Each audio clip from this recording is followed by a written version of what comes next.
We are still in the process of assessing it. It just crested a little bit ago. We were down there to turn on the sump pumps and such, but we figure there's about 3 feet of water in some parts of the basement. Some of the other things, we have a walk-in cooler there and a walk-in freezer, and the freezer was floating, so there's probably some broken pipes and stuff there attaching it to the compressor.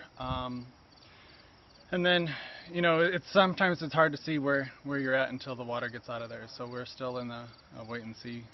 2008, if nothing else, taught this town that we have to take these kind of threats seriously.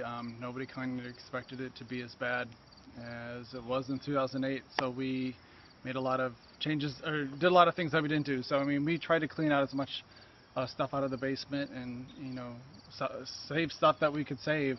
And so I think that's, I'm glad that it's not as much, if just for the fact that there's a lot less, there's less cleanup to do. But you know, I still got water in the lower level, so it's bad. You know, for the past couple of days, there have been people out here sandbagging, and like all of the officials, I think, handled it really well, and there was a lot of good communication, and then everybody in the community just came together to help too, which is pretty humbling.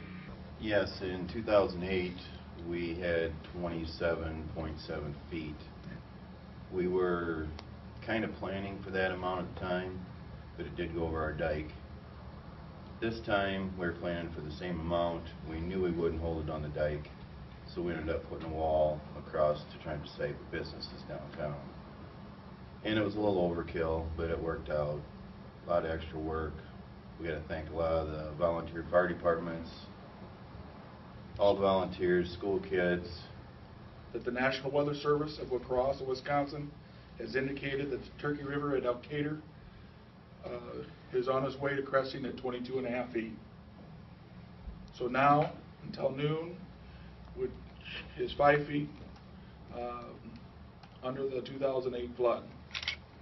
We have been working very closely with the Clayton County Emergency Management Team, Iowa County Emergency Management Team, the Buchanan County Emergency Management Team, the Clayton County Sheriff's Office, and the Iowa State Patrol.